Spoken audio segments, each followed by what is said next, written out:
Okay, so we are in session 4. I have slated for us to complete 10 chapters tonight. Whether or not that's doable, we shall see. There's a couple that are a little short, but we'll go from there. Are you guys able to see the full screen on your end? Yeah. Okay, so we've gone over the same exact review over the last 3 sessions, last 2 sessions, I should say. So, Shelly, who's looking at it, I'm going to ask Mike. Mike, who takes credit for the authorship of the first chapter? That's right. Michelle, who was Solomon's mom and dad? She didn't want to take a shower. She what? Bathsheba. He's gonna fall. He's gonna fall, babe. Maybe not. David, good job. Okay, who is he writing to in the first chapters? Who is he writing to? Levi, go. No. It's in the car. It's in the back of the truck. He was writing it to his son. Does anyone remember how many Proverbs he wrote? 2,000 or 3,000. 3,000. Everybody remembers that one. How many songs did he write? Okay. What's the beginning of wisdom? Fear of the Lord. Yes, fear of the Lord. What is one thing, Michelle, that you have learned from Proverbs thus far? Fear of the Lord is the beginning of knowledge. Okay. Short and to the point. Oh, okay. All right.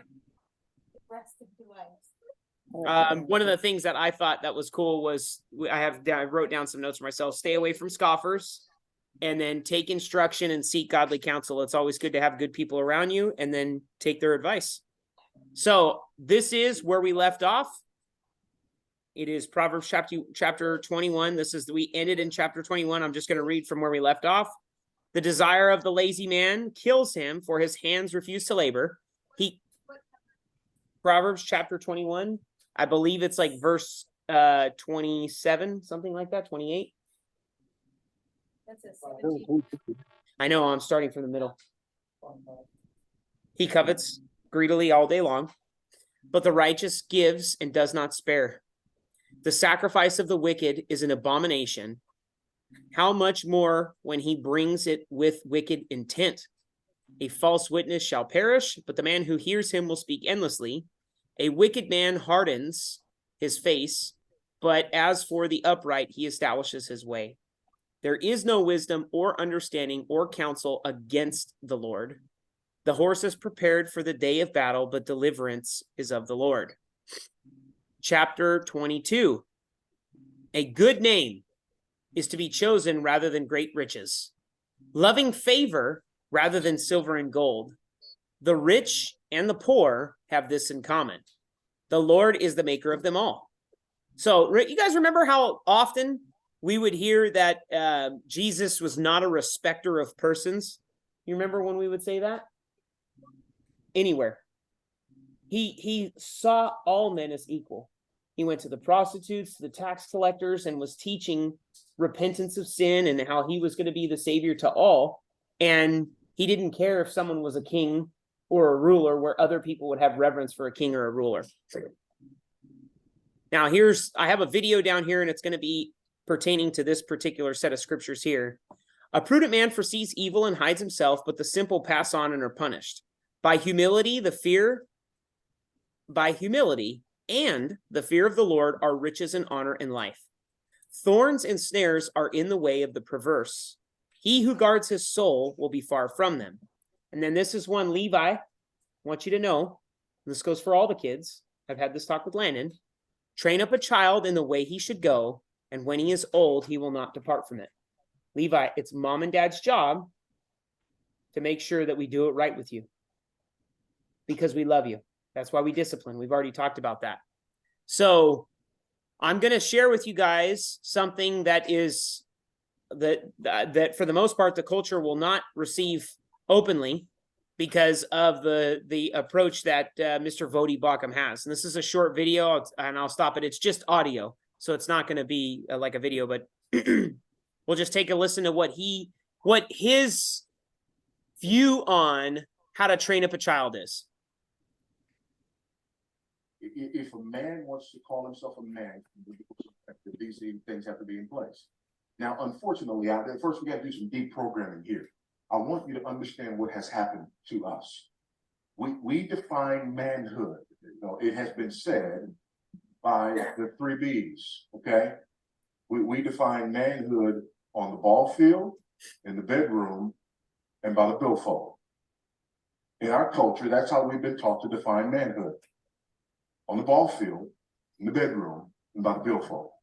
That's it. How does he perform athletically? How does he perform sexually? How is he with the ladies? And how much money does he have? That's how we define manhood in our culture, whether we like it or not. And unfortunately, for those of us who claim to be followers of Christ, and in large part because of what we just heard, our definitions are no different. We define manhood by the 3 B's. And the homeschool father of 4. My oldest son is not with me today. He travels with me. I travel about 8 days a month. Any less, and it'd be hard for me to feed my family. Any more, it'd be hard for me to say with a straight face that they're the most important thing in my world. But I travel about 8 days a month, and my oldest son travels with me. He does that full time. So from the time my oldest son became 13 years old, I became his teacher. When he was 13, we went through a manhood ceremony, and one of the parts of that entering into manhood was his mother turned over the books, and I became his teacher of all of his subjects, and more specifically, his discipler. He is my disciple. There is no man in the world that is more important for me to disciple than my son. And so as a result of that, he spends his time traveling with me. And the interesting thing about that is I get a lot of questions, several questions I get, you know. People look at me and they go, you know, you're a pretty big guy, you look like you maybe, you know, a ball player or something like that. So yeah, been there, done that. Okay, it's great. You know, his son, you know, he's 14, he's, you know, pretty big kid. And I'm just wondering, you know, with you guys doing this, how's he gonna play ball? When people say that to me, here's what I hear. I want to know how your son is going to be able to worship at the altar of the sport god. To which I respond, who cares? I don't. It's meaningless. It's absolutely meaningless. We don't need another ball player. We don't. We need men with trained minds. We need men with godly, biblical character. We need men with multi-generational vision. We need men who commit themselves in all their faculties to the glory of Almighty God. I am raising a warrior for Christ. That's what I'm raising, not an entertainer. That's not what I'm raising. A warrior for Christ. Who cares? Well, you know, team sports, they build character. Really? Do you really believe that? Do you really believe that? Because if you believe that, let's test your premise. Team sports build character. That means guys who spend more time in team sports ought to have more character than guys who don't. So the guys in this culture with the greatest character ought to be in the NFL and the NBA. Is that your final answer? So I'm going to shut it off there. When I was thinking about this verse right here, train up a child in the way that he should go, and when he is old, he will not depart from it. The way that we're supposed to train our children is in that of the admonition and of the doctrine that's been given to us in the Bible. It is more important to me, just like what this gentleman's saying, Bodie Bacham, that Levi, Luke, Lily, Lawson, Landon know about Christ than anything else. It is exciting to, prepare them for a career in life, because the Bible does tell us that any man who doesn't work shouldn't eat. So it's important that they work and they work hard, but know that it's not about being rich. It's about not being lazy. And it's important for me, for these kids to know the scripture. And like many people have said before, it takes a village. And I'm very blessed because I have a family who holds the same set of values that I do. And so when Michelle and I need help, someone's there. And it's normally Mike and Shelley. to help with these kids. And I know that they're going to get good counsel from them as well. And that's why, to me, this verse is extremely important. It's one of my favorite verses out of the book of Proverbs, aside from the very last chapter. And that is, train up a child in the way that he should go, and when he's old, he won't depart from it. Because whatever we do now and the impact that we have on these kids that we have in this short time that we're on earth, they will do it with their kids and their kids and their kids. And hopefully they do it better than us and just keep getting better. So I'm going to move on. The rich, I am talking about how much I love you guys. The rich rules over the poor, and the borrower is servant to the lender. He who sows iniquity will reap sorrow, and the rod of his anger will fail. He who has a generous eye will be blessed, for he gives of his bread to the poor. Cast out the scoffer, and contention will leave. Yes, strife and reproach will cease.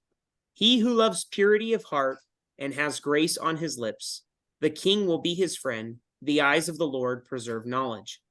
But he overthrows the words of the faithless. The lazy man says, there is a lion outside.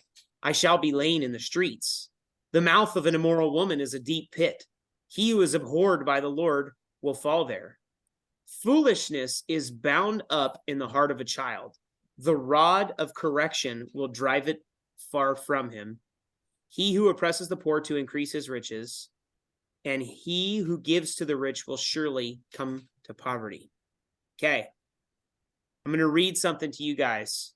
This is Psalm 23. Actually, Miguel, do you know Psalm 23 by heart? Yes, I do. Would you mind reciting it? I see if I can get it. I have it here, so if you miss anything. The Lord is my shepherd, I shall not want. He maketh me to lie down in green pastures. He leadeth me beside the still waters. He restoreth my soul. He leadeth me in the paths of righteousness for his name's sake. Yea, though I walk through the valley of the shadow of death, I will fear no evil, for thou art with me. Thy rod and thy staff, they comfort me. Thou preparest a table before me in the presence of my enemies. Thou anointest my head with oil, and thou anointest my head. My cup runneth over. My cup overfloweth, and I shall live in the house of the Lord forever. I missed it at the end. Fantastic. The very last, you did fantastic. I mean, really, really well. The very end says, surely goodness and mercy shall follow me all the days of my life, and I will dwell in the house of the Lord forever. So fantastic. The reason why I bring that up is, did anyone catch the part where it says, yea, though I walk through the valley of the shadow of death, I will fear no evil, for thy rod and thy staff, they comfort me. What was the staff? Does anyone remember? The staff was what the shepherd would use to walk around on. What was the rod for? Like a cane. Cracking the sheep when they didn't go the right way. It was a tool of instruction. That was the rod. The staff was what the person would walk with. Okay. So if we go back to Proverbs here, it says, foolishness is bound up in the heart of a child. The rod of correction will drive it from him. That's the same rod that's being used in Psalm 23. Not saying beat the children to death or nothing along those lines, but there is a level of correction that comes along with it. It's talking about discipline. I will say, Miguel, I'm extremely proud of you. That was really well done from knowing that by heart. I knew bits and pieces, but I could not recite it the way that you did. Way to go. And you know what? When my brother passed away, I was reading a lot about the shadow of death, and I was going down to Psalm 23 a lot.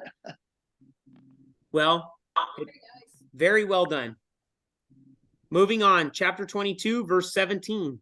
Incline your ear and hear the words of the wise, and apply your heart to my knowledge. For it is a pleasant thing if you keep them within you. Let them all be fixed upon your lips, so that your trust may be in the Lord. I have instructed you today, even you.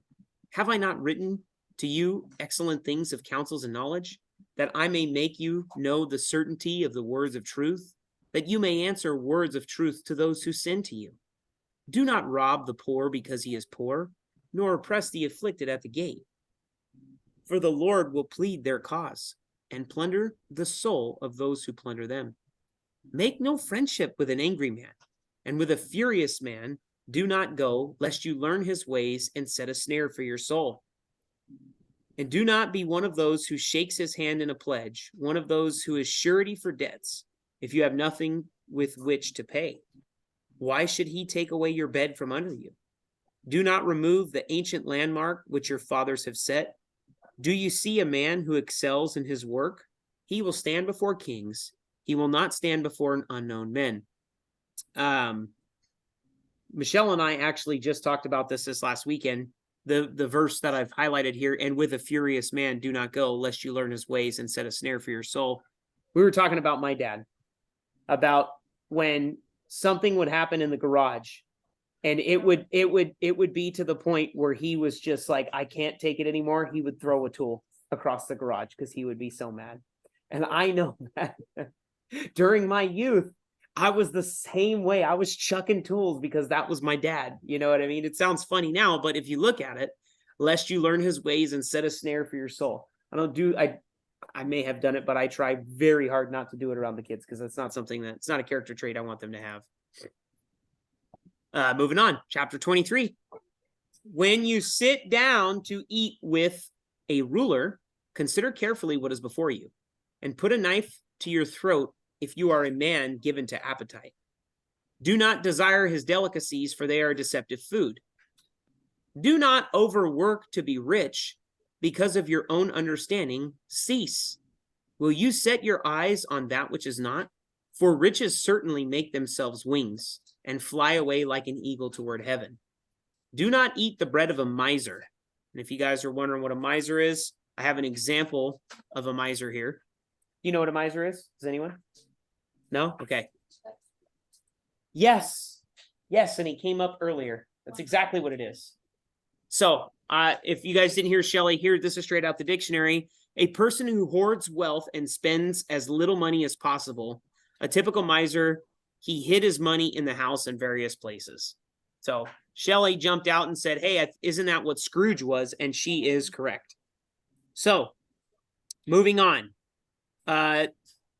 Do not eat the bread of a miser, nor desire his delicacies, for as he thinks in his heart, so is he. Eat and drink, he says to you, but his heart is not with you. The morsel you have eaten, you will vomit up, and waste your pleasant words. Do not speak in the hearing of a fool, for he will despise the wisdom of your words. Do not remove the ancient landmark, nor enter the fields of the fatherless, for their Redeemer is mighty. He will plead their cause against you. Apply your heart to instruction and your ears to words of knowledge. Do not withhold correction from a child, for if you beat him with a rod, he will not die. You shall beat him with a rod and deliver his soul from hell. My son, if your heart is wise, my heart will rejoice. Indeed, I myself, yes, my inmost being will rejoice when your lips speak right things. When Levi last year, this time in Christmas, recited all of Luke chapter 24, you guys have no idea how proud I was of him. I thought it was just one of the coolest things because the Bible tells us out of the mouth of babes, so on and so forth, right? And so this last part of the verse, yes, in my inmost being will rejoice when your lips speak right things.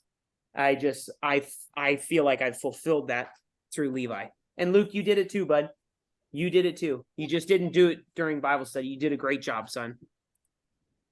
So, do not let your heart envy sinners, but be zealous for the fear of the Lord all the day. For surely there is a hereafter, and your hope will not be cut off. Hear, my son, and be wise, and guide your heart in the way. Do not mix with winebibbers, or with gluttonous eaters of meat, for the drunkard and the glutton will come to poverty, and drowsiness will clothe a man with rags. Listen to your father who begot you, and do not despise your mother when she is old. Okay, this is another one of those verses where when we as children see that our parents are old and cannot take care of themselves, it's our duty, not just because we love them, but it's required of us. It's important to care for the elderly. Good thing you what? Many grandparents? Oh, kids? Yeah, let's just hope they love this word as much as we do. Okay. By the truth and do not sell it. Also, wisdom, instruction, and understanding. The father of the righteous will greatly rejoice, and he who begats a wise child will delight in him. Let your father and mother be glad, and let her who bore you rejoice. My son, give me your heart, and let your eyes observe my ways. For a harlot is a deep pit, and a seductress is a narrow well. She also lies in wait for a victim, and increases the unfaithful among men. Woe, who has woe? Who has sorrow? Who has contentions? Who has complaints? Who has wounds without cause?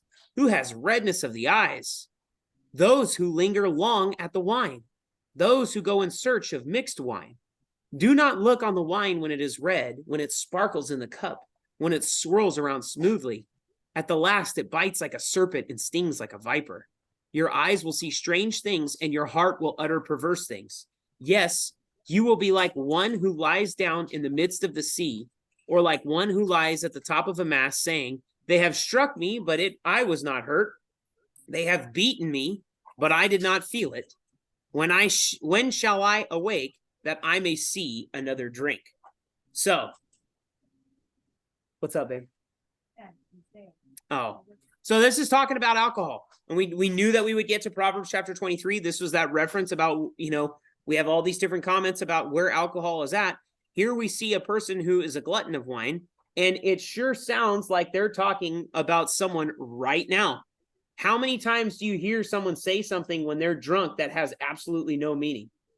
Someone who's a dirtbag, and they just look at, I love you, man. Oh my gosh, you're my best friend. I blah, blah, blah, and it's all fake. Beautiful artwork. Beautiful, beautiful. Love it. Thank you. Share it.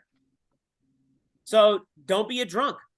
And I mean, when you drink something, you drink hard alcohol. This part where it says right here, it swirls around smoothly. The last, it bites like a serpent and stings like a viper. I gave her one. You got it. Max, get away from him. Yeah, and then when you wake up, you're hungover, and people are punching you in the face, and you can't even feel it because you're so hammered. The first thing you ask for is another drink. Best way to cure a hangover is with what? Or with another beer. I remember that one when I was younger. Yeah. So I wonder who I learned it from. I need my liquid IV. I need my liquid IV.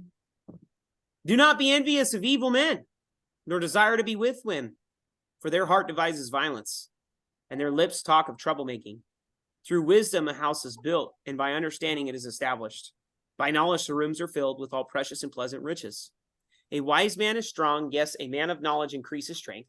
For by wise counsel you will wage your own war, and in a multitude of counselors there is safety. Okay, that's another one of those instances. If you are doing something in life, it is important to seek counsel and seek godly counsel. And when you have other people, in what I do in my line of work is I have to find someone who's a content expert. It doesn't mean that I'm never going to make mistakes, but I have more value in knowing someone who has the experience that backs it up to seek out the wisdom that they have. Because normally what happens is someone who's gone down this road before, the first thing they're going to share with you is, don't do this. It was a nightmare. And that's what you want to learn. That's what you gain. That is gaining wisdom. So, yes, a man of knowledge increases strength, for by wise counsel you will wage your own war, and in a multitude of counselors there is safety. Wisdom is too lofty for a fool. He does not open his mouth in the gate. He who plots to do evil will be called a schemer. The devising of foolishness is sin, and the scoffer is an abomination of men, or an abomination to men. If you faint in the day of adversity, your strength is small. Deliver those who are drawn toward death, and hold back those stumbling to the slaughter.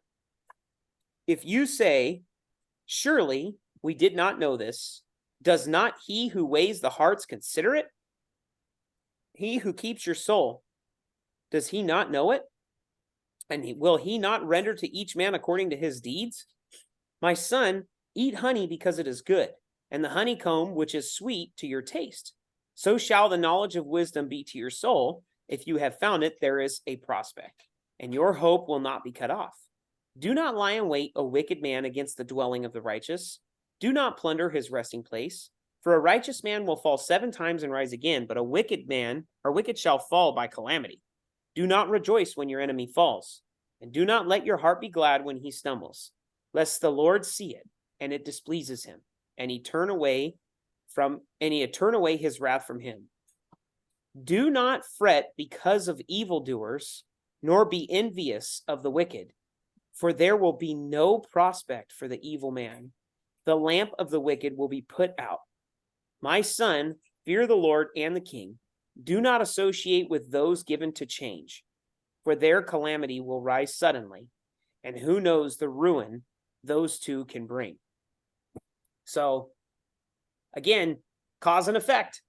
If this is the path that you choose, where you're wicked and you don't trust in Christ, you're going to hell. That's what all these things mean. I know a lot of people have that mentality where, as long as I've lived a good life, I'm covered. But the Bible tells us there's only one way, and it's through Christ. So even if they say they've lived a good life, their righteousness is compared to filthy rags. That's what the scripture says. And they need Jesus. So a good life ain't going to save you. These things also belong to the wise. It is not good to show partiality in judgment. I'm certain everyone gets that. He who says to the wicked, you are righteous, him the people will curse. Nations will abhor him, but those who rebuke the wicked will have delight, and a good blessing will come upon them.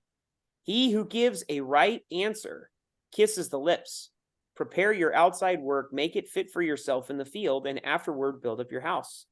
Do not be a witness against your neighbor without cause, for would you deceive with your lips? Do not say, I will do to him just as he has done to me. I will render to the man according to his work. We've gone over that a million times about rendering evil for evil.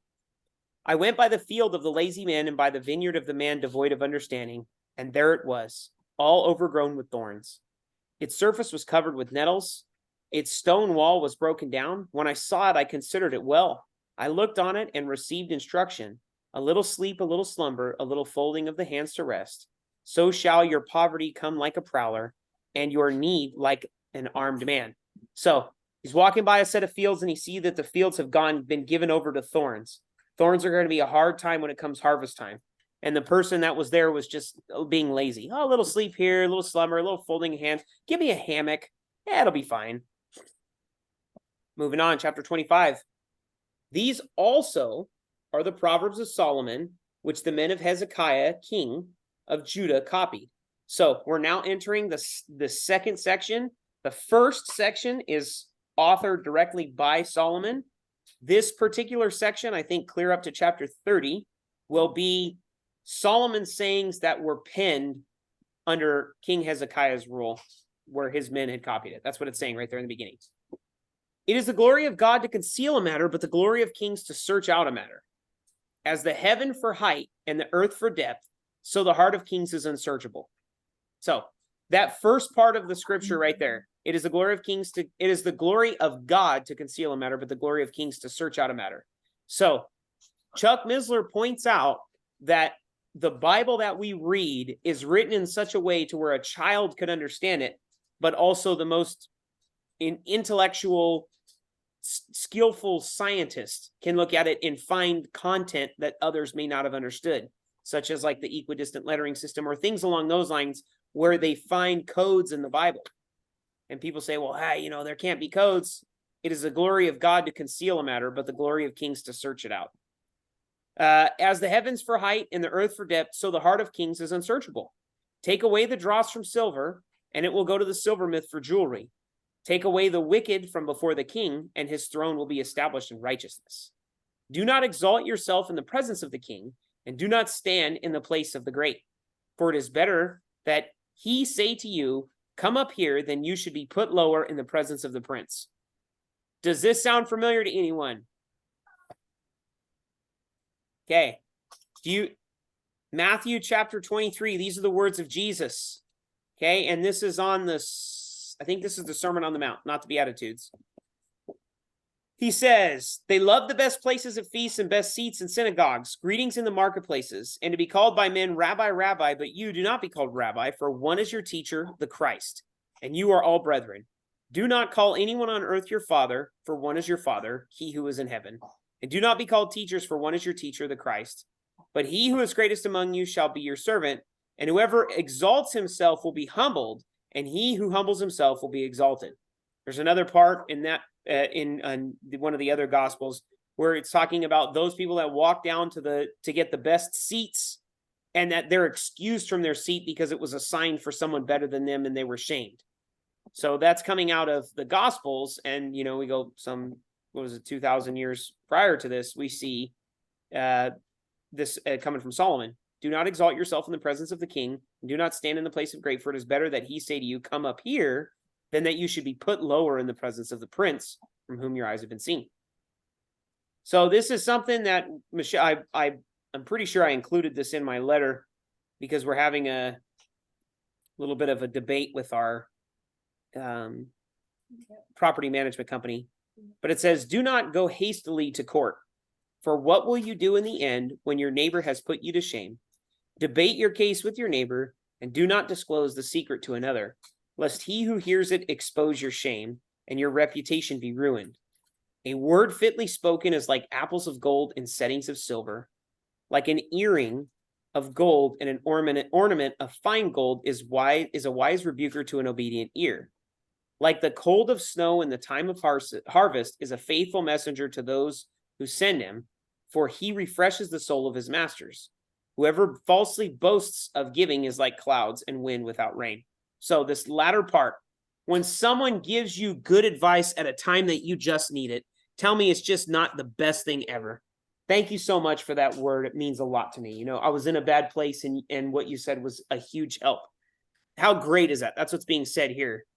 And then a faithful messenger is like what? Like getting ice cold water in the middle of the harvest when you're out in the field sweating your butt off. Okay. And then as a contrast, whoever falsely boasts of giving is like clouds and wind without rain. So what is a cloud without rain to a farmer? Useless. It's useless. So chapter 25, verses 15. By long forbearance, a ruler is persuaded. A gentle tongue breaks a bone. Have you found honey? Eat only as much as you need, lest you be filled with it and vomit. Seldom set foot in your neighbor's house, lest he become weary of you and hate you. A man who bears false witness against his neighbor is like a club, a sword, and a sharp arrow. Confidence in an unfaithful man in time of trouble is like a bad tooth and a foot out of joint. Like one who takes away garment in cold weather, and like vinegar on soda. It is one who sings songs to a heavy heart. If your enemy is hungry, give him bread to eat, and if he is thirsty, give him water to drink. For so you will heap coals of fire on his head, and the Lord will reward you. We've talked about this before, the analogy of the drive-thru, right? You're driving on your way to Starbucks, and a guy cuts you off, flipping you off the whole 9 yards. You get in drive-thru line before him, and you offer to buy his drink. You're reaping coals on top of him. The north wind brings forth rain, and a backbiting tongue and angry countenance. It is better to dwell in a corner of a housetop than a house shared with a contentious woman. As cold water to a weary soul, so is good news from a far country. A righteous man who falters before the wicked is like a murky spring and a polluted well. It is not good to eat much honey, so to seek one's own glory is not glory. Whoever has no rule over his own spirit is like a city broken down without walls. As snow in summer and as rain in harvest, so honor is not fitting for a fool. Like a flitting sparrow, like a flying swallow, so a curse without cause shall not alight. A whip for the horse and a bridle for the donkey and a rod for the fool's back. Do not answer a fool according to his folly, lest you also be like him. Answer a fool according to his folly, lest he be wise in his own eyes. He who sends a message by the hand of a fool cuts off his own feet, and drinks violence. Like the legs of the lame that hang limp is a proverb in the mouth of fools. Like one who binds a stone in a sling is he who gives honor to a fool. Like a thorn that goes into the hand of a drunkard is a proverb in the mouth of fools. The great God who formed everything gives the fool his hire and the transgressor his wages. And this is what I've heard, is this is the grossest verse in the Bible. As a dog returns to his own vomit, so a fool repeats his folly. So I'm certain we've all seen that, where the dogs yak and they just go right back and start eating it, which is really gross. But look at the comparative measure here. So a fool repeats his folly. Many times he needs his thing on. I know, he's taking a couple ones to the head today. Do you see a man wise in his own eyes? There is more hope for a fool than for him. Okay, chapter 26, verse 13. The lazy man says, there is a lion in the road, a fierce lion in the streets. As a door turns on its hinges, so the lazy man on his bed. So we're going to talk about the lazy man.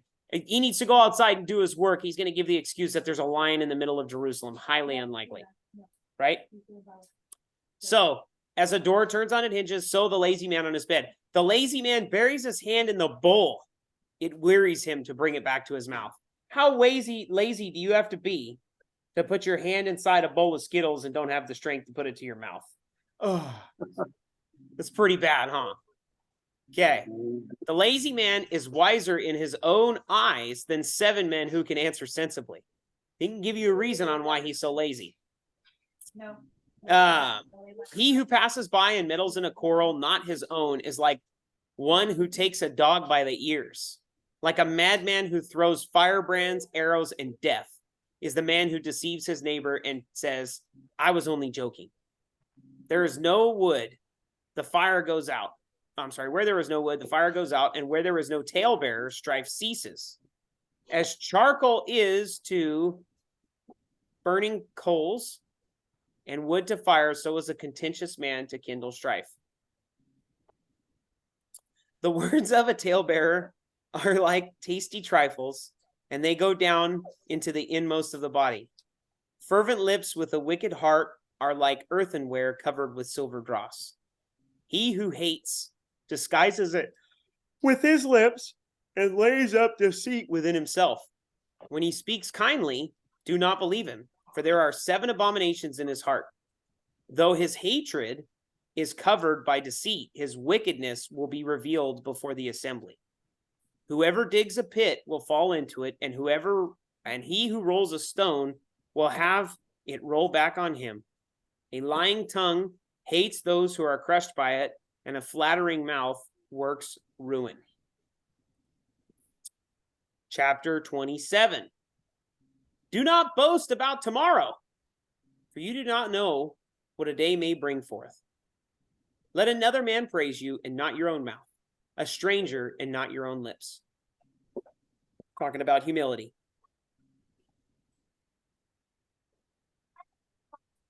Sounds familiar. It's about being humble, right? I know, but How much better is it when someone comes running up and says, you should have seen Levi at the soccer game. He was so great, great, great. Versus you running up, I'm the best soccer player that's out there, blah, blah, blah. Nobody wants to listen to you, right? But if someone else says it, it's pretty cool. It's all about being humble. Yes. Okay. I see what's going on, Lil. You can tell me to whisper all you want. I see, girl. Okay. A stone is heavy and sand is weighty, but a fool's wrath is heavier than both of them. Wrath is cruel and anger a torrent, but who is able to stand before jealousy? Open rebuke is better than love carefully concealed. Faithful are the wounds of a friend, but the kisses of an enemy are deceitful. How true is that? How much would you rather have someone give it to you straight than someone lie to you? Period. I mean, that's pretty much the end of it. It's better to have something hurtful said to you that's honest by a friend than someone who doesn't like you lie to you to make you feel better. I would much rather have the truth. Would you guys all? I would agree. So, A satisfied soul loathes the honeycomb, but to a hungry soul every bitter thing is sweet. Like a bird that wanders from its nest is a man who wanders from his place.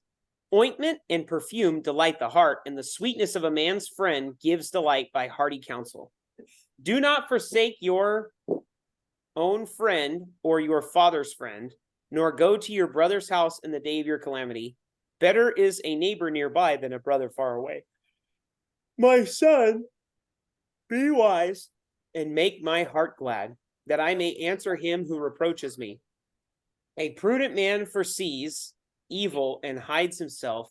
The simple pass on and are punished. Chapter 27, verse 13. Take the garment of him who is a surety for a stranger and hold it in pledge for he who is surety for a seductress. I had no idea what that meant. So I'm going to read you what this is. I looked this one up. Does anyone think that they know what it is before I look it up? No, I know you don't. What? It says, some think these words are to be taken as a prophecy of what would be the case of such a man that is a surety for a stranger in the issue that he will be stripped of all he has and have not a coat to put on. It has been applied to our Lord Jesus Christ, who becomes a surety for such who we were foreigners and strangers and aliens from the commonwealth of Israel, and who had the garment of his human nature taken from him, and which was a pledge and a ransom for the sins of his people. And take a pledge of him for a strange woman. A harlot, such as have to do with a lewd woman, are not to be trusted, for they are in a fair way for ruin, and therefore it should not be entrusted with anything without a pledge. So, the first part of this could be perceived as prophecy in that Jesus gave the garment for us. He pledged himself for us, and he was able to pay it. So, moving on. He who blesses his friend with a loud voice, rising early in the morning, it will be counted as a curse to him. So, you know, let's say neighbor Mike goes across the street and I start screaming about how awesome he is at 4:30 in the morning. He's going to be mad. Why are you waking me up? A continual dripping on a very rainy day and a contentious woman are alike. Yep. Whoever restrains her restrains. Whoever restrains her restrains the wind and grasps oil with the right hand. As iron sharpens iron, so a man sharpens the countenance of his friend. That's that Bible verse. Iron sharpens iron, in case you guys ever wondered where it came from. He just smacked his head really hard on the ground while you guys are doing Photoshops.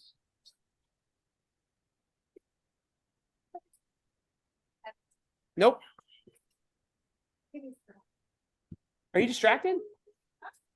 I can't tell. I can't tell over there. Okay. Quiet. Oh, yeah? Well, it was quiet enough to hear that thud. Whoever keeps the fig tree will eat his fruit. So he who waits on his master will be honored. As in water, face reflects face, so a man's heart reveals the man. Hell and destruction are never full, so the eyes of man are never satisfied. The refining pot is for silver and the furnace for gold, and a man is valued by what others say of him. Levi, please go to your room. Go. Thank you. I'm go.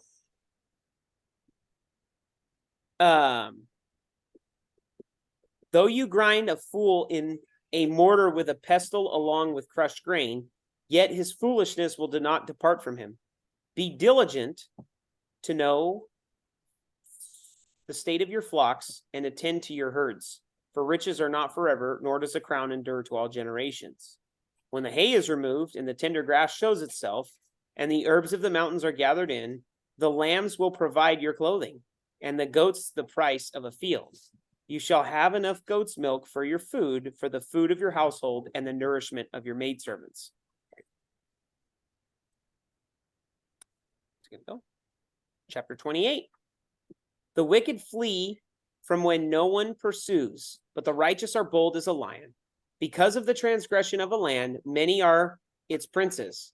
But by a man of understanding and knowledge, right will be prolonged. A poor man who oppresses the poor is like a driving rain which leaves no food. Those who forsake the law praise the wicked, but such as keep the law contend with them. Evil men do not understand justice, but those who seek the Lord understand all. Better is the poor who walks in the integrity than one perverse in his ways, though he be rich. Whoever keeps the law is a discerning son, but a companion of gluttons shames his father. One who increases his possessions by usury and extortion gathers it for him who will pity the poor. One who turns away his ear from hearing the law, even his prayer is an abomination. Whoever causes the upright to go astray in an evil way, he himself will fall into his own pit. But the blameless will inherit good. The rich man is wise in his own eyes, but the poor who has understanding searches him out. When the righteous rejoice, there is great glory, but when the wicked arise, men hide themselves. He who covers his sins will not prosper, but whoever confesses and forsakes them will have mercy. Happy is the man who is always reverent, but he who hardens his heart will fall into calamity. Verse 15, like a roaring lion and a charging bear is a wicked ruler over poor people. A ruler who lacks understanding is a great oppressor, but he who hates covetousness will prolong his days. A man burdened with bloodshed will flee into a pit. Let no one help him. Whoever walks blamelessly will be saved, but he who is perverse in his ways will suddenly fall. He who tills his land will have plenty of bread, but he who follows frivolity will have poverty enough. A faithful man will abound with blessings, but he who hastens to be rich will not go unpunished. To show partiality is not good, because for a piece of bread a man will transgress. A man with an evil eye hastens after riches and does not consider that poverty will come upon him. He who rebukes a man will find more favor afterward than he who flatters with the tongue. Whoever robs his father or his mother and says, "It is no transgression," the same is companion to a destroyer. He who is proud of heart stirs up strife, but he who trusts in the Lord will be prospered. He who trusts in his own heart is a fool, but whoever walks wisely will be delivered. He who gives to the poor will not lack, but he who hides his eyes will have many curses. When the wicked arise, men hide themselves, but when they perish, the righteous increase. Chapter 29. He who is often rebuked and hardens his neck will suddenly be destroyed and without remedy. When the righteous are in authority, the people rejoice, but when the wicked man rules, the people groan. How true is that? How many presidents have we had that has caused lots of groaning? Whoever loves wisdom makes his father rejoice, but a companion of harlots wastes his wealth. The king establishes the land by justice, but he who receives bribes overthrows it. A man who flatters his neighbor spreads a net for his feet. By transgression, an evil man is snared, but the righteous sings and rejoices. The righteous consider the cause of the poor, but the wicked does not understand such knowledge. Scoffers set a city aflame, but wise men turn away wrath. If a wise man contends with a foolish man, whether the fool rages or laughs, there is no peace. The bloodthirsty hate the blameless, but the upright seek his well-being. A fool vents all his feelings, but a wise man holds them back. If a ruler pays attention to lies, all his servants become wicked. The poor man and the oppressor have this in common: the Lord gives light to the eyes of both. And there's a good reference to Jesus on that one, on the Sermon on the Mount. You shall love your neighbor and hate your enemy, but I say to you, love your enemies and bless those who curse you, and do good to those who hate you, and pray for those who spitefully use you and persecute you, that you may be the sons of your Father in heaven. For he makes his sun rise on the evil and on the good, and send rains on the just and on the unjust. Moving on. We're right there, guys. End of 29. The king who judges the poor with truth, his throne will be established forever. The rod and rebuke give wisdom, but a child left to himself brings shame to his mother. When the wicked are multiplied, transgression increases, but the righteous will see their fall. Correct your son, and he will give you rest. Yes, he will give delight to your soul. Where there is no revelation, the people cast off restraint, but happy is he who keeps the law. A servant will not be corrected by mere words, for though he understands, he will not respond. Do you see a man hasty in his words? There is no more hope for a fool than for him. He who pampers his servant from childhood will have him a son in the end. An angry man stirs up strife, and a furious man abounds in transgression. A man's pride will bring him low, but the humble in spirit will retain honor. I told you to go to your room. Whoever is a partner with a thief hates his own life. He swears to tell the truth, but reveals nothing. Go. The fear of man brings a snare, but whoever trusts in the Lord shall be safe. Many seek the ruler's favor, but justice for man comes from the Lord. An unjust man is an abomination to the righteous, and he who is upright in the way is an abomination to the wicked. So these are our last two chapters. This is where we're gonna have two different titles, and I think we should just finish the book tonight, guys. That way we can get back into John. So we're gonna run probably like 5 minutes over, if that. So right now, this is the words of Agur, the son of Jacob, and his utterance. Many people wonder who Agur is because he doesn't appear anywhere. I have him here. John MacArthur says that the collection in chapters 25 through 29 was originally composed by Solomon, but copied, included later by Judah's king Hezekiah. We read that.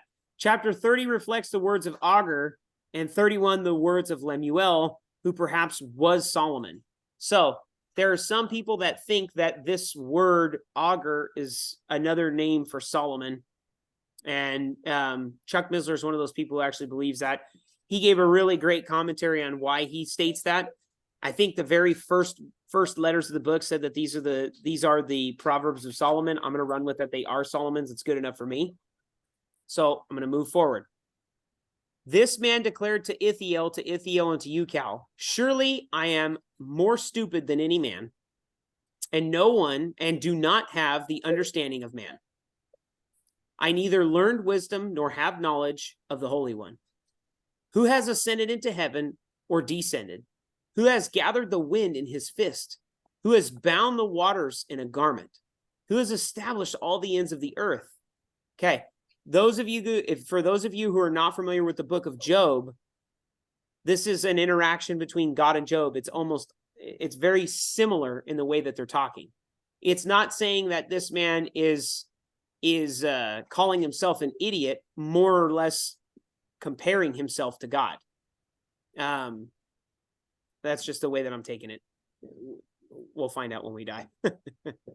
So, who has established all of the ends of the earth? What is his name? This is really interesting to me. That's why I have it bolded here. What is his name, and what is his son's name? If you know, every word of God is pure. He is a shield to those who put their trust in him. Do not add to his words, lest he rebuke you, and you be found a liar. 2 things I request of you. Deprive me not before I die. Remove falsehood and lies and far from me. Give me neither poverty nor riches. Feed me with the food allotted to me, lest I be full and deny you, and say, who is the Lord? Or lest I be poor and steal and profane the name of God. What he's saying right here is, I don't want to be rich and I don't want to be poor. I want to have just what's required for me. Because I don't want to be so rich that I say that I don't have a need for you, God. But I don't want to be so poor that I have to steal and I blaspheme you, God. Because you're not supposed to steal. Remember, that was in the law. Or lest I be poor and steal and profane the name of God. Do not malign a servant to his master, lest he curse you and you be found guilty. There is a generation that curses its father and does not bless its mother. There is a generation that is pure in its own eyes. We just talked about that. As long as I'm good enough, my good outweighs the bad, I'm covered. Wrong. Okay? And I think this generation's pretty close at cursing their mother and father. So, moving on, yet is not washed from its filthiness. So let's read that one more time. There is a generation that is pure in its own eyes, yet it is not washed from its filthiness. What washes us from our sins, babe? Nothing but the blood of Jesus. That's right. It's a song. Okay. So there's a generation that is pure in its own eyes, but they are not washed from their filthiness. There is a generation, oh, how lofty are their eyes, and their eyelids are lifted up. There's a generation whose teeth are like swords and whose fangs are like knives, to devour the poor from the earth and the needy from among men. We're gonna talk about needy in a second. The leech has 2 daughters, give and give. There are 3 things that are never satisfied, 4 never say enough. The grave, the barren womb, the earth that is not satisfied with water, and the fire never says enough. The eye that mocks his father and scorns obedience to his mother, the ravens of the valley will pick it out, and the young eagles will eat it. So, skipping back to that last bulleted, and whose fangs are like knives to devour the poor from the earth and the needy from among men. I know what the poor is. We can all decipher who the poor is. It's very easy when we're driving to even just to get to the freeway. We can determine what the poor is. Okay. But it says, and the needy from among men. I kept thinking about this today, and I really feel there's categories of what needy could be, but one that jumps out to me is babies. I look at this little guy, and he needs everything. He needs to be changed. He needs to be showered. He needs to be bathed. He needs to be fed. All these different things he can't do on his own. And we see that there is a generation whose teeth are like swords and whose fangs are like knives to devour the poor from the earth and the needy from among men. They're trying to devour them. That's the generation that we live in. This really struck a chord with me today because I've been following what's going on with Israel and Hamas. I'm going to read to you guys just a small little portion of this article that's titled 40 Babies, Some Beheaded, Found by Israel Soldiers in Hamas Attacked Villages. So the people who attacked Israel on Yom Kippur, okay, it's like the Holy of Holy Days for the Jews. They killed a bunch of people. I think they killed 40 U.S. citizens as well. But listen to what they did to the children. It says, Israel's military has discovered unspeakable horrors in the Israeli community that was attacked by Hamas on Saturday, including dozens of dead babies, some with their heads chopped off, Israeli media reported. According to the local Israeli outlets, Israeli Defense Forces soldiers moved to Kfar Aza, one of the communities Hamas terrorists invaded early Saturday morning and discovered about 40 dead babies, some decapitated, highlighting the brutality of the invading forces. The IDF were removing the bodies of victims found in the area where they found the children's remains. Israeli soldiers are attempting to use bones to identify the victims, according to the report. Guys, this is wicked. It's one thing that you see another soldier and you're going to fight with a soldier. What kind of religion are you trying to serve that says it's appropriate to decapitate babies? Bastards, that's what comes to mind. It really bothers me. Excuse my language. And so you guys are aware, I'm not sure if you're familiar with this, but one of the leaders of this group has just released a video on YouTube stating that it's an all-out war. He's praising the acts and actions of these Hamas terrorists and says that more bloodshed needs to happen. And it's a call to arms. And so you're aware, there are Hamas supporting groups that are all over the United States that are performing acts of obeisance and support of the actions of these terrorists. There's a school in Arizona, there's one in Louisville, there's one in New York, and I forget the 5th one, where they have groups that support Hamas. So to think that these types of attacks can't happen on our soil, we don't have to look too far back in our history to see that it can. So just be on high alert is all I have to say to that. And that segues into the beginning of chapter 30, or the second part of chapter 30. This is still the sayings of King Augur. There are 3 things which are too wonderful for me. Yes, 4 which I do not understand. The way of the eagle in the air, the way of a serpent on a rock, the way of a ship in the midst of the sea, and the way of a man with a virgin. So it's I mean, can anyone describe how a serpent can climb a rock when you think about it? These are the things that his observations are. It's very unique to see a snake climb a rock. It has no arms, right? This is and then there's kind of a bit of a caveat here. This is the way of an adulterous woman. She eats and wipes her mouth and says, I have done no wickedness. For 3 things the earth has perturbed. Yes, 4 it cannot bear up. For a servant when he reigns, a fool when he is filled with food, a hateful woman when she is married, and a maidservant who succeeds her mistress. There are 4 things which are a little on the earth, but are exceedingly wise. So these are 4 things that are exceedingly wise on the earth. Name one bug or insect that you think is exceedingly wise, Michelle. Exceedingly wise. Yeah. Okay, why?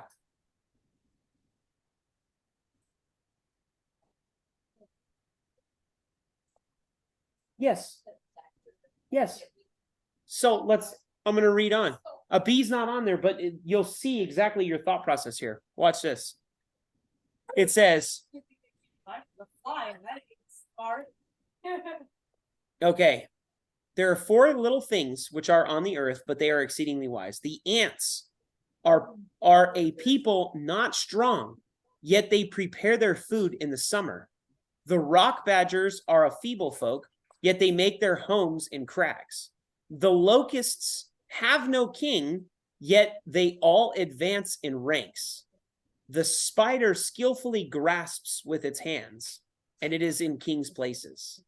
There are 3 things which are majestic in pace. Yes, 4 which are stately in walk. A lion which is mighty among beasts, and it does not turn away from any. A greyhound, a male goat also, and a king whose troops are with him. If you have been foolish in exalting yourself, or if you have desired evil, put your hand on your mouth. For as the churning of milk produces butter, and the wringing of nose produces blood, so the forcing of wrath produces strife. And this is chapter 31. This is the last chapter. It's the last part of the chapter. The next slide that we're going to read is one of my favorite parts that comes out of this, because I'll talk about when I get there. So first part, 31, the words of King Lemuel, the utterance which his mother taught him. So again, people say, well, who's King Lemuel? There's no record of that. The thought is that this is a nickname that Samuel's mom would have given him. I'm sorry, not Samuel. Solomon's mom would have given him. Okay. And there's a bunch of literature that would support that. I didn't have time to prepare that for tonight. If you want to look into it, it's there. I can share you the link.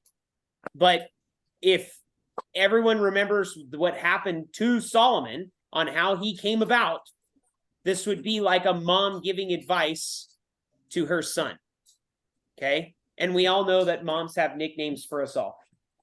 My nickname was Ellie. I remember that. Ellie, LT. I had Grandma Hennessy call me Ellie Mae, whatever it may be. Grandmas have nicknames. Moms have nicknames for all their kids. Yep. So, what, my son, and what son of my womb, and what son of my vows? Do not give your strength to women, nor your ways to that which destroys kings. It is not for kings, O Lemuel. It is not for kings to drink wine, nor for princes intoxicating drink, lest they drink and forget the law and pervert the justice of all that are afflicted. Give strong drink to him who is perishing, and wine to those who are bitter of heart. Let him drink and forget his poverty, and remember his misery no more. Open your mouth for the speechless, in the cause of all who are appointed to die. Open your mouth, judge righteously, and plead the cause of the poor and needy. There's that word needy again, okay? I have a quick commentary on this. This is me here. I think we are asked frequently on whether we judge or not. It is important to consider a situation and see if silence is appropriate, but we should not be silent for the cause of the poor and the needy. I'm leaning more and more about the notion that this is talking about children who could be more needy. I thought that when you asked the first time, and I think that even more. I In this phrase. I would agree 100%. Or how about someone who's on a vent in a Well, that's hospital? exactly- And that's how the- it's- exactly? it's- And how about these kind of things? Yeah. That's, and I think that,